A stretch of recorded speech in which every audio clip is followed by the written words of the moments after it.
Hello and welcome back to my channel.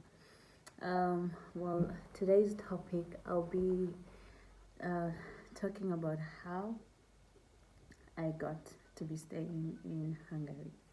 Yep, how did I get here? Well, for those who don't know, I am on a scholarship program. Yes, I'm doing my master's degree in tourism management, and I already have a background of tourism because for my bachelor's degree, which is an incorporation of my national diploma and my BTech, I did tourism. Yeah, today I brought my lemon water to join me. Yes. So, it's been a year and 1 month since I've been here, or close to 1 month. Yeah. Well, I applied for the Stipendium Hungaricum Scholarship from the Department of Higher Education and Training from my country. Yes. So, yeah, that's where the journey started. But there's a video that I'll actually make for how to apply for the scholarship, all the steps that you need to make, and then I'll insert some sites that you can look into.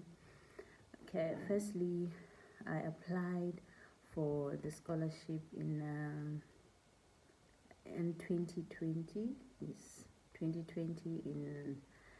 It was in January 2020, and I was able to do that application through my former supervisor, Dr. Manyelwa, from WSU. So that was, yeah, from WSU.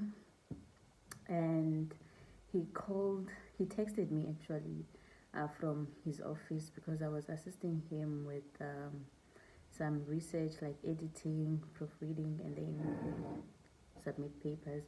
So I was basically a research assistant. So he texted me, actually he called me this day and he said, Yanga, I want you and Busi to come to my office. There's this email for scholarships and I want you guys to apply. And the deadline was like in 3 days time. So he said, please come to my office tomorrow. So I was like, okay, me and Busi will come. And then I went, but Busi was busy with her job application. Yes, she was getting this job. So she was busy with the applications, but we're in the same office, Dr. Mpo's office. And then I did the application process, and then because I graduated for my BTech in 2018, and for the longest time I've been wanting to do my master's. I applied at NMU, sorry to divert, I applied at NMU and also applied at UJ. And at UJ they said they don't have a lot of supervisors, so I must apply again in the following year. Shortage of supervisors. That's how I didn't get enrolled at UJ. And at NMU they said I must do like some extra, I must enroll at UNISA, yeah, something like that, so that I can get accredited based on what I've already done, but also there are subjects that I need to do. Yep. So it was a bummer. I didn't get that. So for the longest time, I've been wanting to do my master's, and I'm always forever grateful for Dr. Mponyelwa's presence in my life and the impact he has made, because he knew the what I wanted. Like, he knew that I wanted to pursue my master's, but I was not getting anywhere, and he assisted me with writing like my proposals and everything for NMU and for UJ. We connected people, but I still didn't get through. And so in 2020 I did that for the international scholarship, and I don't know, I was so calm about the whole process. I was not scared. I was not, because it was like, it didn't cross my mind that I was actually applying for something that is very far from home, but I knew it was an international scholarship. That's why it was in Hungary, and I applied for both China and Hungary, and because I had been to China, and I was familiar with the whole process of the international scholarship, like how to apply and everything. And it's a very, very long process, I don't want to lie. So I did my application. It took me an entire day, and I was calling people, sending emails, sending WhatsApp text. Can you write me a recommendation letter? And because the uncle was one of the people who was writing the recommendation letter, I needed two more people, two or one additional person to write. I'm not sure. Yeah. So I asked one of the lecturers, because it was like, excuse me, it was in January, and campus had just opened, but there were no classes, so a lot of lecturers were not in the university. So that was tough.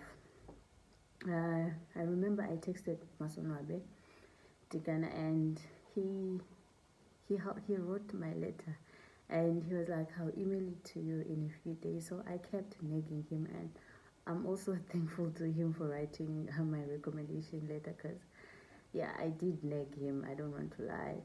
And then yeah, I got my recommendation letters, and so I was like, okay, now it's 3 days, or two, it is 2 days now before the closing date, because Dr. Mklo got the email like, yeah, towards the deadline.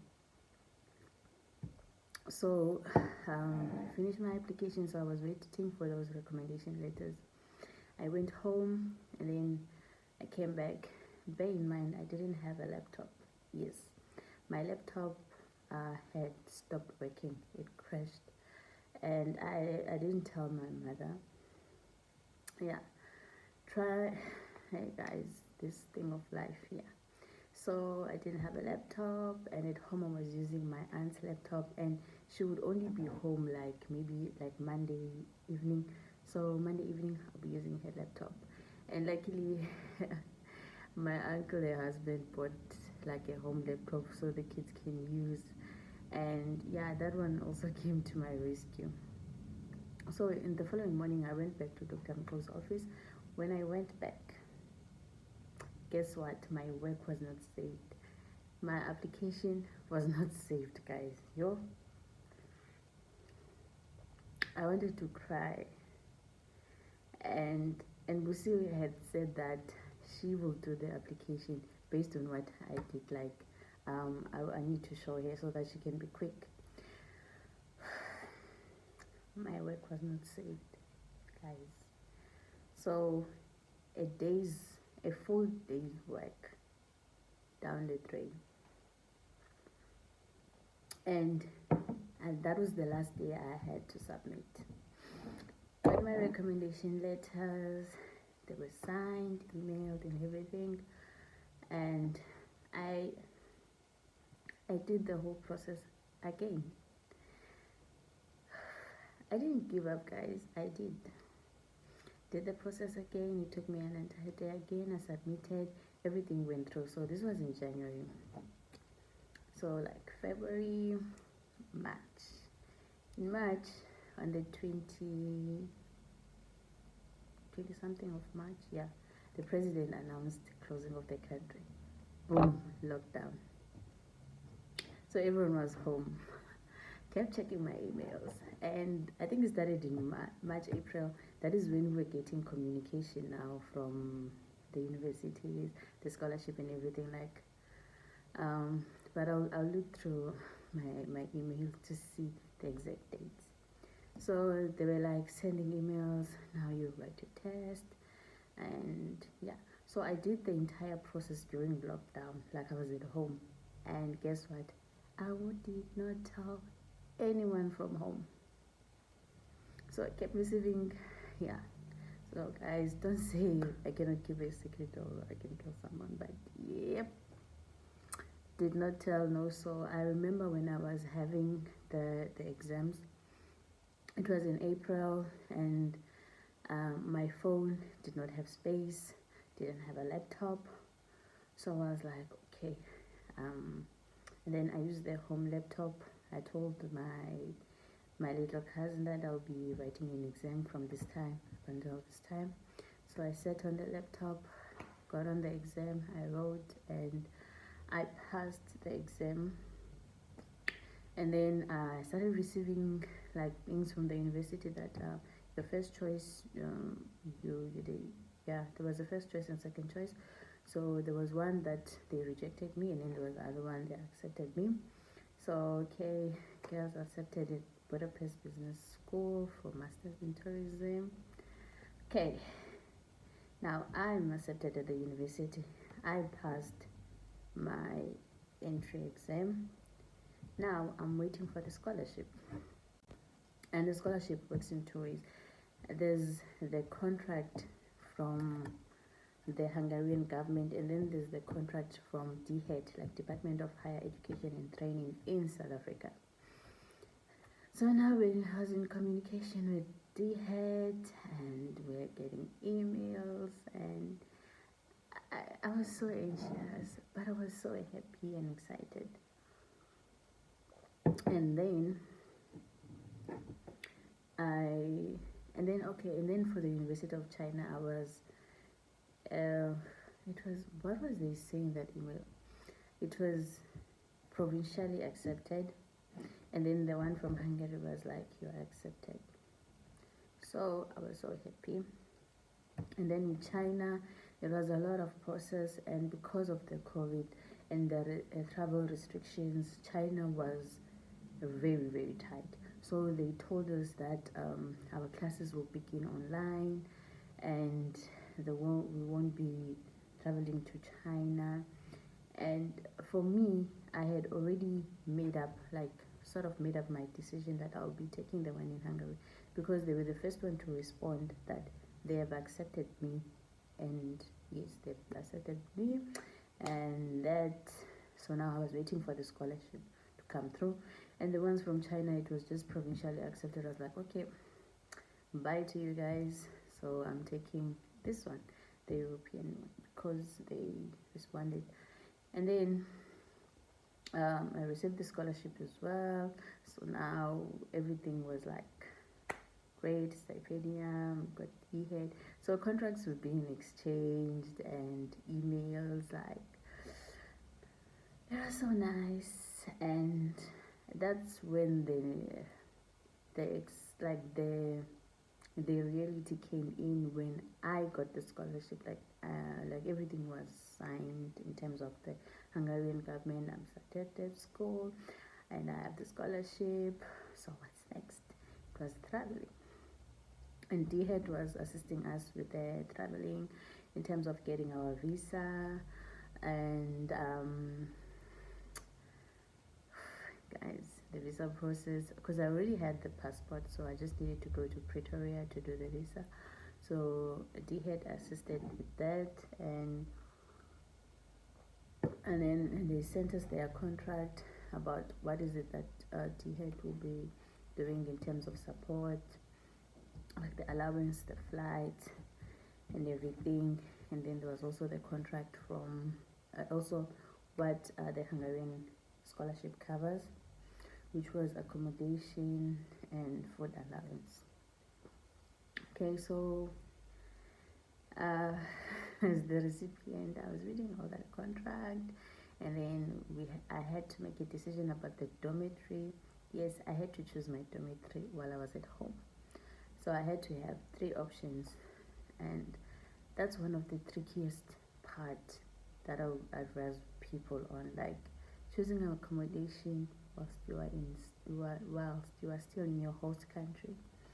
It's not the safest option because what you see on the pictures is not what you see face to face. Yes, and I have a story about my dormitory life, but yeah, that's a story for another day. So yes, I chose dormitories, and I had 3 options, and then I sent them back to my coordinator. Now everything was done through emails, communication, and everything, and even registration. I had to register online, and they were using the system, Neptune system, and then there was CoSpace, then there was Microsoft. I was like, oh my goodness, how does one get through this? The process, I swear, like the Neptune system, it's even still tricky today, but I got used to it. But as a first time last year, it was very tricky for me. And then after doing all my visa and everything, I got my card, and now there was a contract that needed to be signed. So in June, between June and July, that's when I knew that I was gonna leave South Africa. And I still had not told my family. Told my family in August. Yeah, I think I told them in August. Yeah, because now DHED had sent a contract, and with that contract, they needed the parents' signature. So now I told my little cousin that I got a scholarship and I'm going abroad. I'm going to study abroad. And then she told my aunt's husband, her dad, that, but her dad didn't pay much attention to that until I was the one who made the announcement that I have an international scholarship. Yeah, so, and then I also told my aunt, who was also shocked. Guys, when I started telling my family, I had to explain, like, my aunt was in disbelief, like, how? Like, who's covering the cost and everything? So I just emailed her the entire DHED contract and I showed it to her. And then she said, just since I'm seeing, like, the DHED logo and the contacts, who took contact from DHED and everything, then she was like, okay, I believe it. And then that's when I even started going for my visa and everything. Then they started being involved, and then they started telling me people. I even told my mom. Everyone was happy for me. And then they started telling people. That's why I didn't want to tell them while I was doing the process, because parents get excited, they tell everyone. So for me, I just wanted, like, the whole process to be done, and then I tell them that I am leaving for A, B, and C. Yes, I wanted to tell them once it was a done deal. So, yep, and that's what happened. And then they started telling people, guys. People started congratulating me. They started congratulating me, and I was like, what? Like, yes, we heard that you're leaving. I was like, wow, okay. I was shocked, but yeah.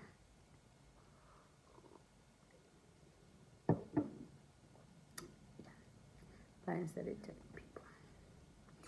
And people congratulated me, they were happy, and everything. So in September, I think that's when I got my flight booked. I spent my last birthday at home, so I went to Mtata, to my mom, to say goodbye to the family. I remember I traveled on the 2nd of September, and when I woke up, it was my birthday, and I didn't spend my birthday at home. Actually, I spent it in town doing my registration, my online registration with Neptune. Excuse me, and still I didn't have a laptop. So on my birthday, I told my mom when I came back from town that I don't have a laptop and I need a laptop to go. My mom, guys, she just like any parent, she was pissed that I'm only telling her. And I was like, you knew that you were leaving in June or July, but you never told me you don't have a laptop. So I was like, and then she was asking what happened to my old one. I explained it to her. She understood. And then I was leaving the following day, so she was also mad about that. Like, you are leaving now, but you say you don't have this. But yeah, I ended up leaving on the 4th, but I left with a suitcase and a new laptop. Yes, my mom came through, guys. She bought me a laptop, brand new laptop, and I left home on the 4th of September.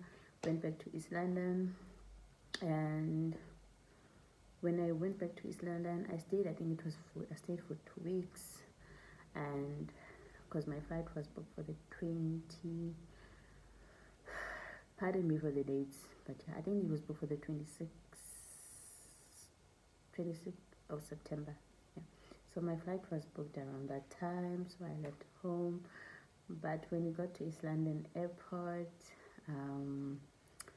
we received text that even the students that were supposed to leave before us, they haven't left. They're still in Johannesburg. They're leaving tonight. There was a repatriation with our flight. Was it repatriation? Yeah, something happened with our flight, but yeah, it was delayed. And we're traveling with KLM. Yeah, it's from Amsterdam, Netherlands. So yes, I left, went to Johannesburg, or Tambo, but yeah, it was a repatriated flight. Yes, that's what they call it. Sorry, so yeah, but KLM had booked accommodation for us because it was a delay based on them because of the COVID. I think one of the crew members got sick. Yeah, they got infected with the virus. Yeah, they got infected, so they turned back the flight. So we were booked for accommodation, one more night in South Africa. So I was like, it's a blessing in disguise. We're saying goodbye to South Africa in a proper way. Gosh, yeah. So I spent the night at OR Tambo, Protea Hotel. Yeah, the one next to OR Tambo. And my cousin brother came to say goodbye. They came to see me with my niece. They came to see me, and also my best friend from junior came to see me with Nalo. She came to see me with her son. It was so nice. I felt like, okay, it was a blessing in disguise to get my repatriation flight, because my friend came to see me with her son, and my cousin brother came to see me with his daughter. So like in the morning I spent a day with the other one, and then in the afternoon I spent it with my niece. It was so nice. It felt like that was the time that I was really, really saying goodbye. So I spent it with them, and then our flight was at 11 p.m. or 23, 30 or 23. Yeah, but yeah, our flight was around that time. But we still had to go early to the airport because they were gonna do that check. Guys, we took our bags. We had to put them like in the streets, and then the police dogs, they were sniffing on the bags. If I find that video, I will insert it when I tell you how to apply for the scholarship. It was so scary. I remember me and my friend, because we were so shocked, like the dogs were sniffing in our bags. So it means if they find anything fishy in your bag, hey, you are not going, guys. Hey, it felt like torture, because yeah, it felt like torture, and it was like we're in a movie. And yeah, after that we had to do like the weigh-ins, the check-ins and everything. And yeah, we left, and our flight was close to 12 hours, if it was not 12 hours, because we flew from OR Tambo International to Amsterdam. And that was my second international trip. Yeah, so we went to Amsterdam, and then from Amsterdam we waited for hours for our connecting flight from Amsterdam to Budapest. Yes, so that is how I got to be staying in Hungary, guys. It's a scholarship, international scholarship. Applied and received, and the journey has been filled with a lot of discoveries and a few cultural shocks. European culture. It's not that much. It's not very, very different from back home, and the food was easy to adapt. But yeah, that's a story for another day. But yeah, that is how I got to be in Hungary at the moment. Yes. So on my next video, guys, I will take you through the process of applying for the scholarship, like the websites and everything, because the application is about to open soon. So thank you for joining me, and